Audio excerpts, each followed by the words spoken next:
केवल नाम का आश्रय, केवल नाम का भरोसा, इसे कहते हैं निष्ठा। निष्ठा पूर्वक जपा हुआ नाम भोग के द्वारा ही विनाश से प्रारब्ध कर्म को भोग के बिना ही नष्ट कर देता है। अपने को सब शास्त्रों का स्वाध्याय करके, सब संतों का समागम करके, सब महामहिम परमार्थ के साधनों का अवगाहन करके फिर निश्चय करने का समय नहीं है।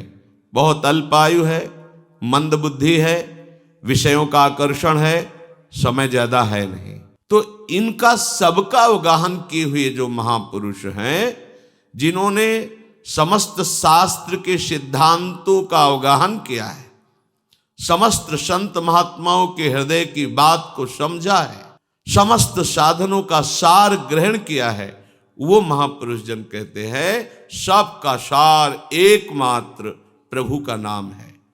आप विश्वास करके यदि प्रभु के नाम का निरंतर रटन शुरू कर दे तो हर स्थितियां आपके हृदय में आ जाएंगी। कह रहे ननु दुरिताक्रांताय ते कथम संश्रयम दास्यामि तत्राहा। यदि आप कहें कि बहुत पापों का भार मैं एकत्रित कर चुका हूं, क्या प्रभु मेरे जैसे पापी का भी उद्धार कर देंगे?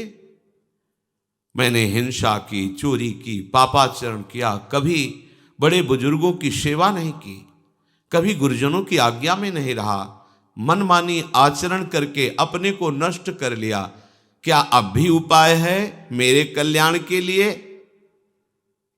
तो कह रहे हैं कि तू चाहे जितना बड़ा पाप करने वाला हो, तू चिंता मत कर, क्योंकि जय नाम ध्येय मुनि वृंद गेय जनरंजनाय परमाक्षराकृते तम नादरादपि मनागुदीरितम निखलोग्र ताप पटली विलुम्पशी।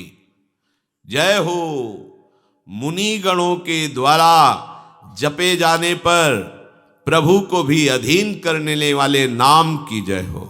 हमें चिंता नहीं करनी कि भगवान हमें स्वीकार करेंगे कि नहीं, उनकी तरफ से स्वीकृति की बात अब हमें नहीं देखनी, हमें अपनी तरफ स्वीकृति की देखनी है। क्या आपने नाम को स्वीकार किया कि नहीं? ये वो नाम है जिसकी जय मुनिगण कर रहे हैं कि घोर पाप प्रवृत्तियों से निकाल करके महात्मा बना दिया। उल्टा नाम जपत जग जाना, वाल्मीकि भय ब्रह्म समाना।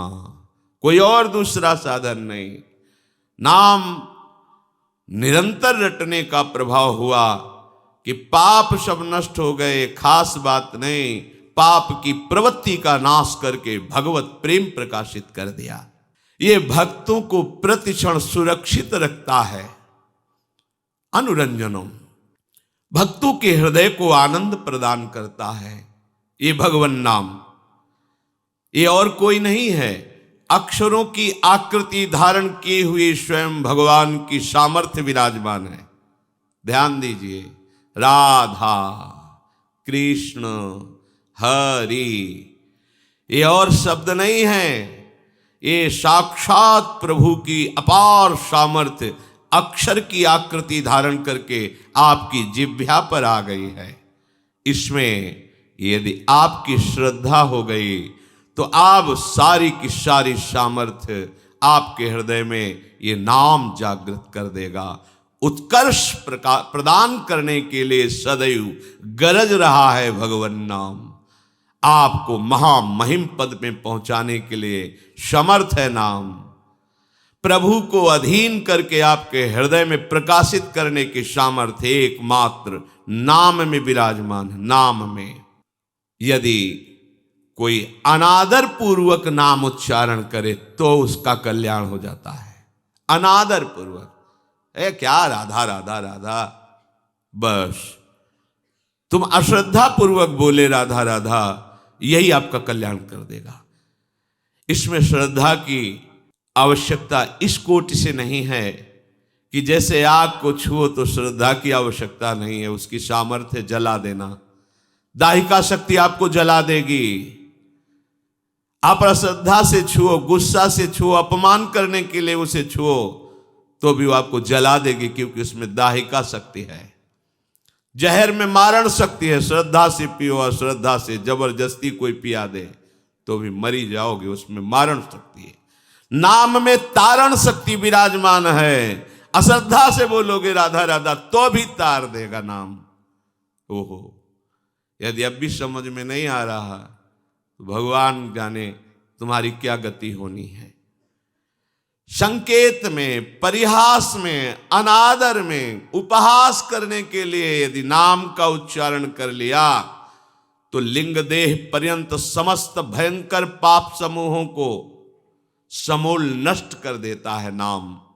तो अनादरादपि मना गुदीरितम, अनादर पूर्वक कोई यदि नाम ले तो भी उसका मंगल कर देता है नाम।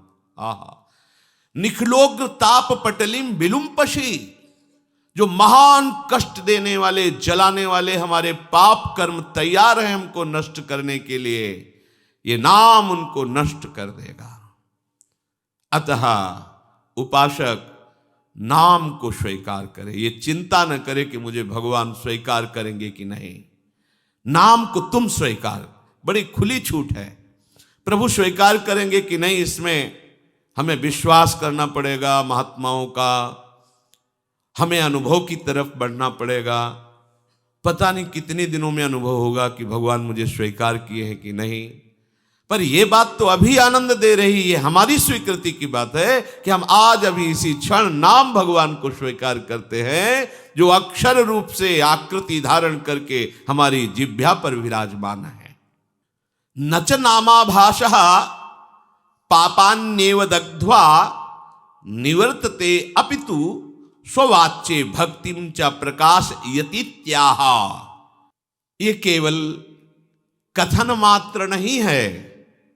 ये तो नाम की महिमा ऐसे गा रहे हैं, पता नहीं सत्य वस्तु है कि नहीं।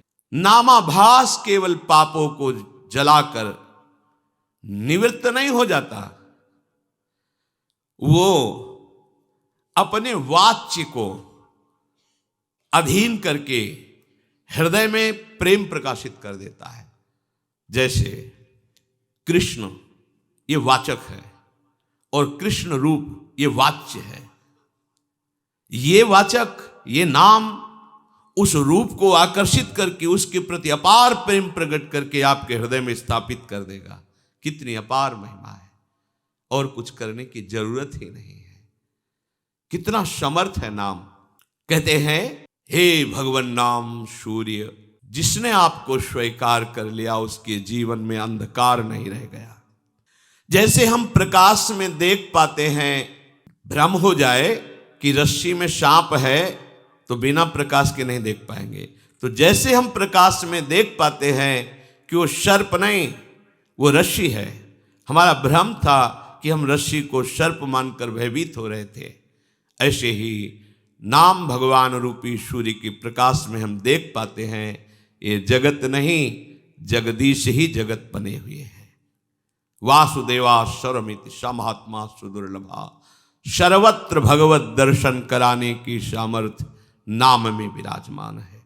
इस संसार में कौन ऐसा होगा प्रवीण पंडित जन जो आपकी महामहिमा असमोर्ध महिमा को यथार्थ रूप में कह सकता है।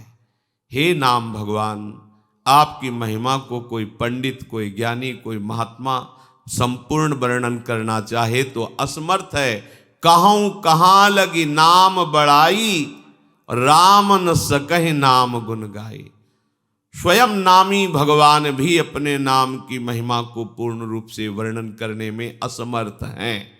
ऐसी अपार महिमा आपकी है। कोई भी हो, कहीं भी हो, कोई शर्त नहीं है, पवित्र हो या पवित्र हो। नाम का चिंतन, नाम का गायन, नाम का रटन आपके अविद्या रूपी अंधकार का नाश करके परम वैभव प्रकाशित कर देगा। लोक परलोक के सारे सुख आपको प्राप्त हो जाएंगे। यही परलोक सकल सुख पावत, मेरी सो भैया कृष्ण गुण संचु। महाप्रभु हरिवंश चंद्र जी कहते हैं, जो चाहिए ये नाम तुम्हें प्रकाशित कर देगा। उस वस्तु, व्यक्ति, स्थान, परिस्थिति, घटना, कोई भी ऐसा नहीं होगा कि तुम्हें कभी ऐसा अभाव का वर्ण अनुभव हो कि ऐसा। जिस समय नाम का एक छत्र राज्य हो जाता है तो और कोई भाव ही नहीं रह जाता, क्योंकि पता चल जाता है इस माया के नाटक में फंसने से जो हमें दुख मिला, अशांति मिली, क्लेश मिली, वो हमें गलती समझ में आ जाती है। इसलिए वस्तु, व्यक्ति, स्थान, घटना, परिस्थिति की मांग ही खत्म हो जाती है। ऐसा लाभ प्राप्त होता है जिस लाभ प्राप्त होने के बाद और कुछ प्राप्त करना बाकी ही नहीं रहता। जो तत्व दृष्टि से विहीन हैं, जिनको ज्ञान नहीं है, उनको भी वही गति प्रदान करने में समर्थ है नाम। आहा, ये बड़ी बात है। तत्व ज्ञान प्राप्त होना ये बहुत कठिन बात है, लेकिन तत्व ज्ञानियों की जो गति है वही एक नाम जापक को भी प्राप्त हो जाएगी। नाम तत्व बोध करा देगा, नाम परम पद में स्थापित कर देगा। अथैकांतिक भावे नोपाशितम नाम भोगैक विनाश्यमपि प्रारब्धम विनैव भोगाद्विनाशयति त्याहा।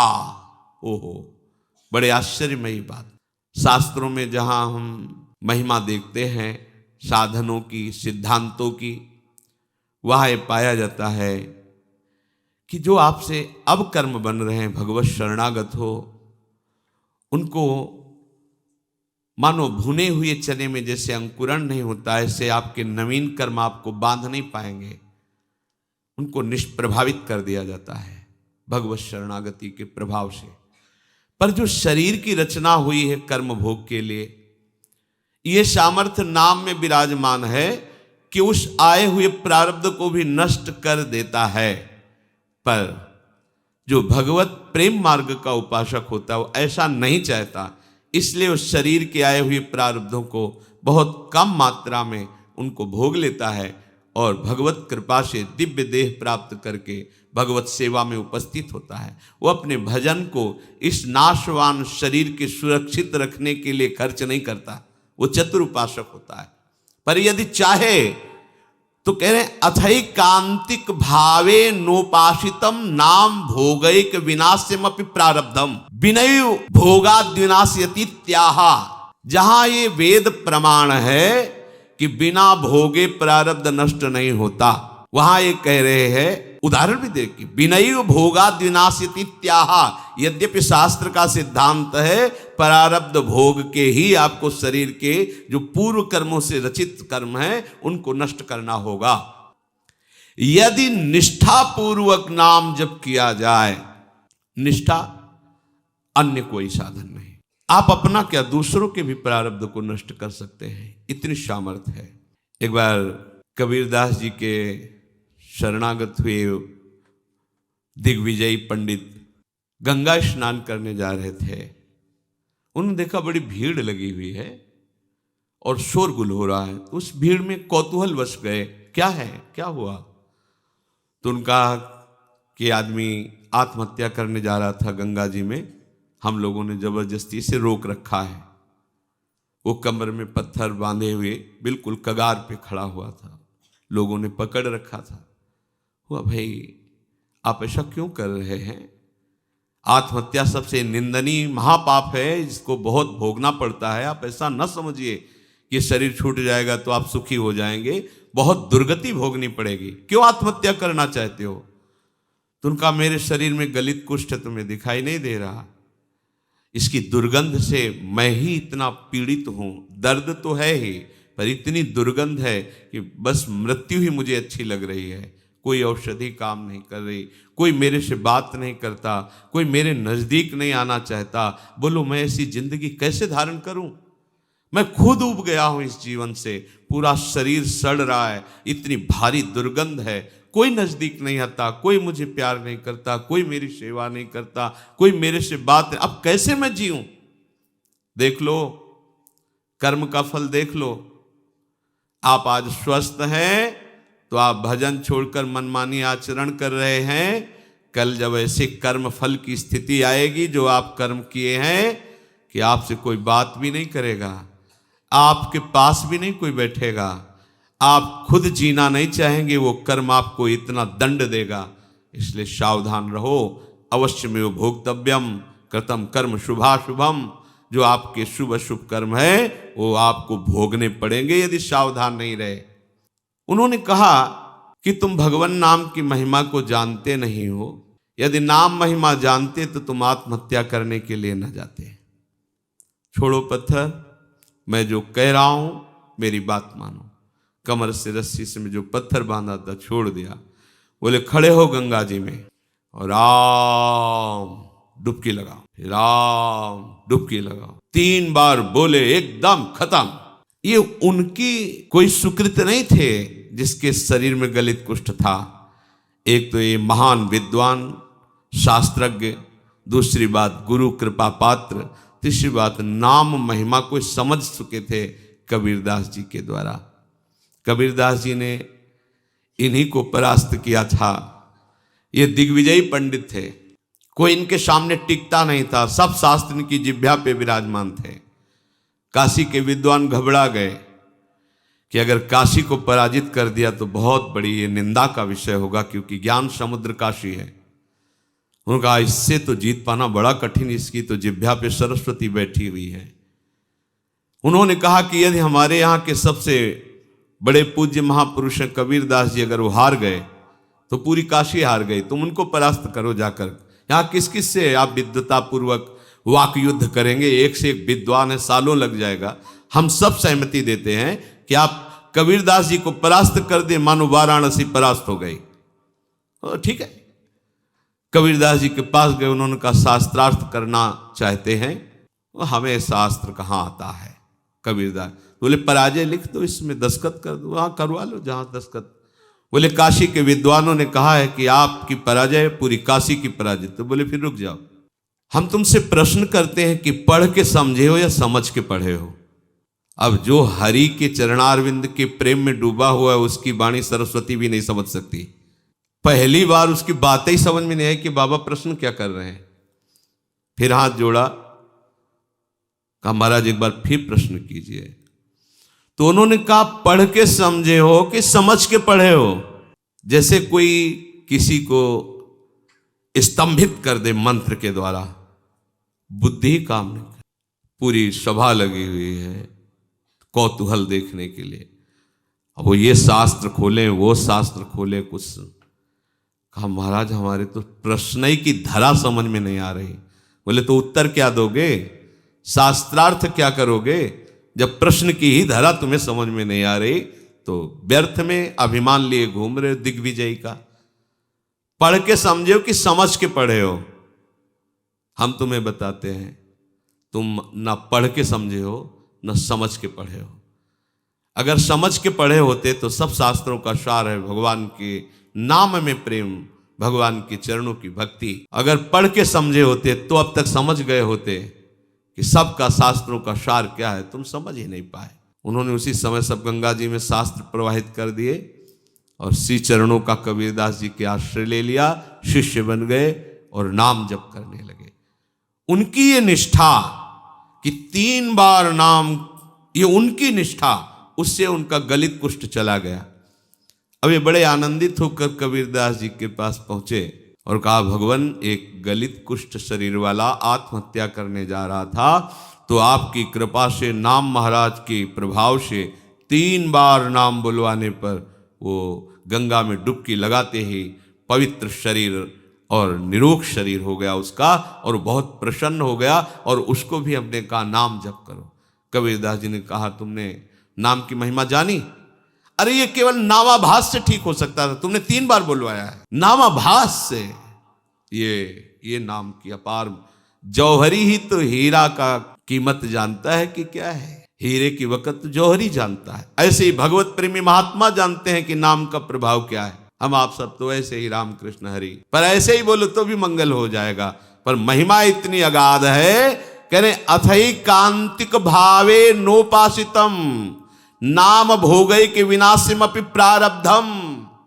पर इसमें शर्त है, इसमें शर्त है अथई कांतिक, एकांतिक, अर्थात अब कोई आश्रय नहीं, कोई भरोसा नहीं, केवल नाम का आश्रय, केवल नाम का भरोसा, इसे कहते हैं निष्ठा। निष्ठा पूर्वक जपा हुआ नाम भोग के द्वारा ही विनाश से प्रारब्ध कर्म को भोग के बिना ही नष्ट कर देता है। ये बड़ी बात। तो आप कहेंगे कि बड़े बड़े संतों को बड़े बड़े रोग पाए गए, कैंसर, अमुक अमुक अमुक, तो क्या इन्होंने नाम जप नहीं किया क्या?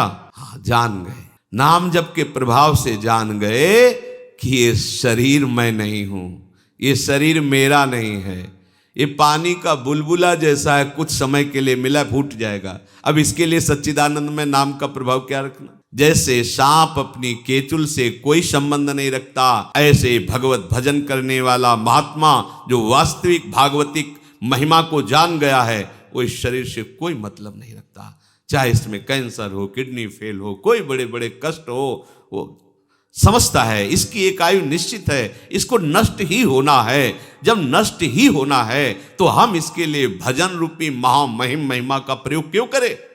ये अविनाशी थोड़ी रहेगा, आज नहीं तो कल जाएगा। ये जब जाएगा ही तो इसके लिए हम अपने भजन को क्यों खर्चा करें? इसीलिए उन महापुरुषों ने अपने भजन का प्रयोग शरीर को स्वस्थ रखने में नहीं किया, नहीं तो इतनी सामर्थ्य है नाम में कि वो सब रोगों को नष्ट कर सकता है। आश्चर्य में ये देखा है।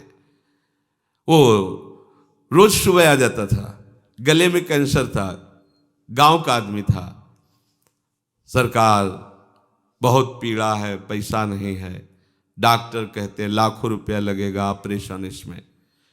वो तभी आता है, वो उनका समय था, बम्बुल की दतून करते थे, घंटों ऐसे भाव में डूबे।